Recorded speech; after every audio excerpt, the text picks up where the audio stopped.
chant? Because we don't know what we're chanting. Don't know what you're chanting.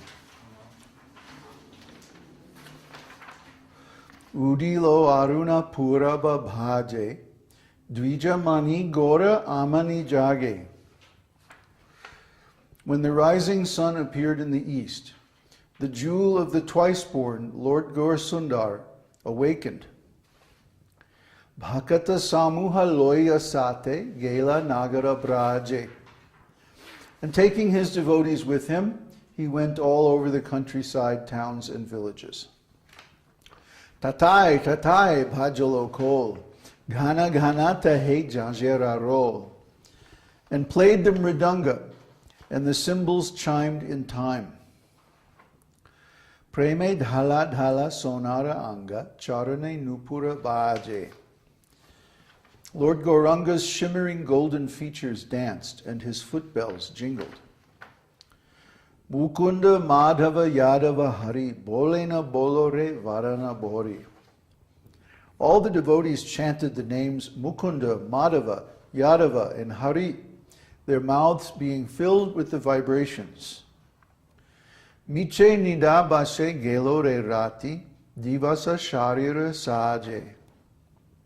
They would announce to the still sleeping people, "You spend your nights uselessly sleeping and your days decorating your bodies." Nothing much has changed, has it? Emana durlabha manava deho, paya ki koro bhava keho. With every rising and setting of the sun, a day passes and is lost. Ebe na bhajile Jashoda sutta, charame poribe lāje. Then why do you remain idle and not serve the Lord of the heart? Jashoda Sutta, the son of Jashoda. Udita tapana hoile asta, dina gelo boile hoibe biasta.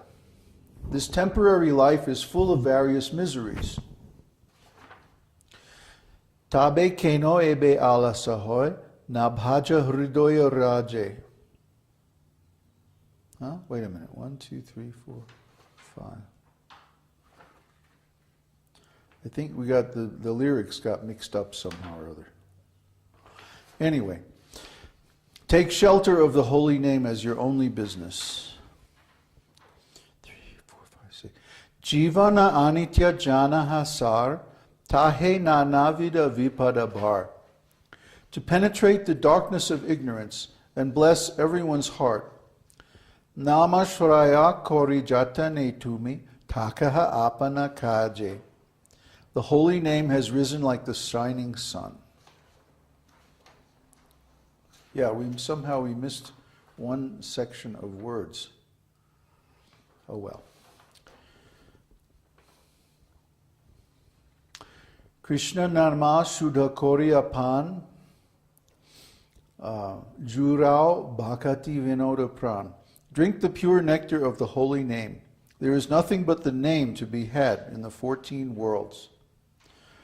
Nama bina kichu nahiko ara chaura bhuvana maje. It has filled the soul of Bhaktivinoda Thakur. This is not a very good translation, actually. And plus, something is missing. I must have messed up when I was cutting and pasting the words. But basically, this is about Lord Chaitanya in the early morning, after chanting all night in the courtyard of Srivas Thakur. Lord Chaitanya would take his intimate devotees out into the street.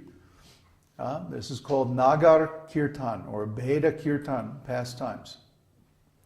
And they would go out before the sunrise and they would chant like madmen. They had been chanting all night, so you can imagine they must have been like,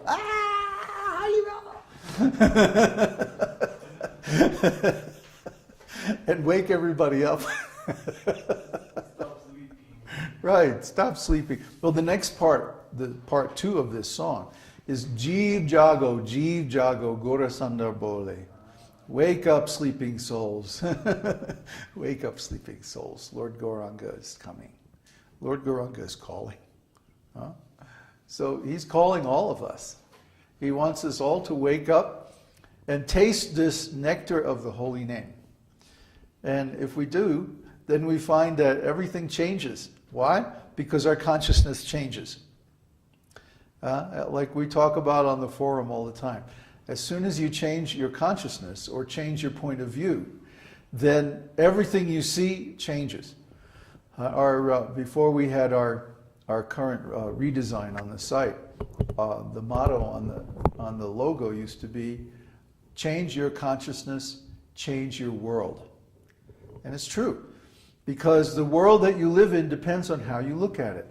And we used to give the example of somebody who, they've been partying all night, and then they get up in the morning, it's time to go to work.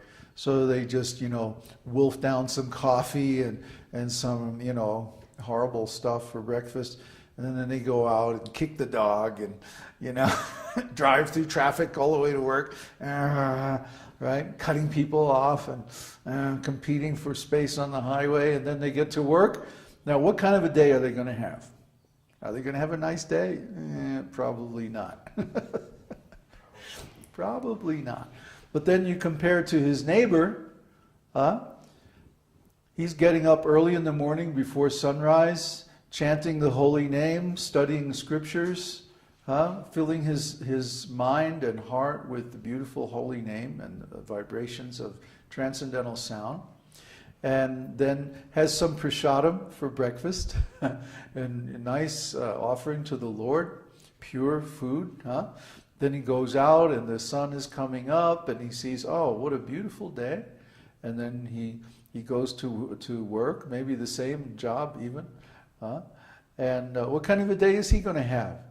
Well, he's going to have a much better day than the other guy. But everything is the same. Just the consciousness is different. And instead of doing things for his own benefit, because he wants to do it, he's doing it for the Lord's benefit, for the Lord's service. And this is a whole different orientation. We're starting to write about this now in the forum. This is called karma yoga. Karma yoga actually means literally what it says. It means when we join, yukta. The word yoga comes from yukt, which means to join, to connect, like a heart and a course, a horse and a cart. You connect the two things together, and then it has a different function than it did before. You see? So similarly, when our consciousness is connected with the supreme consciousness, the supreme personality of Godhead, then our consciousness has different functions than it did before. Just like the cart.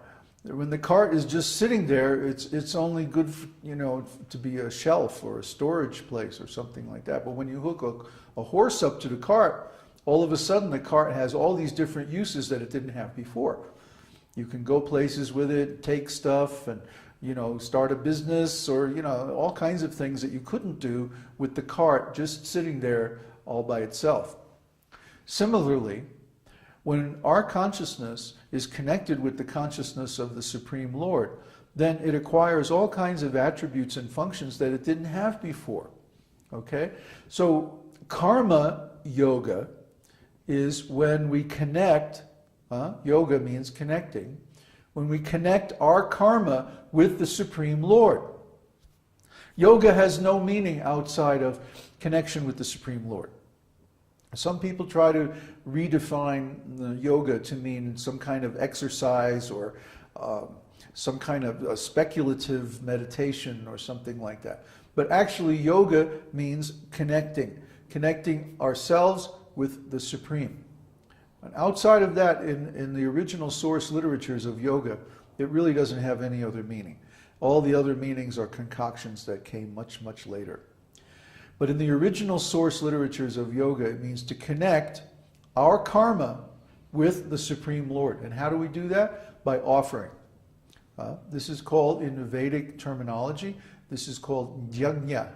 Yajna means sacrifice. the materialistic understanding of sacrifice is very limited. Because when we sacrifice something materially, that means we give it up and we lose it. But in the context of the Vedic literature, sacrifice means that we offer something for the pleasure of the Supreme Lord. And since the Lord's senses are transcendental, it doesn't necessarily mean that we lose the thing. It means that we use it in a different way than we would normally do. Let me give you an example. Let's say our food.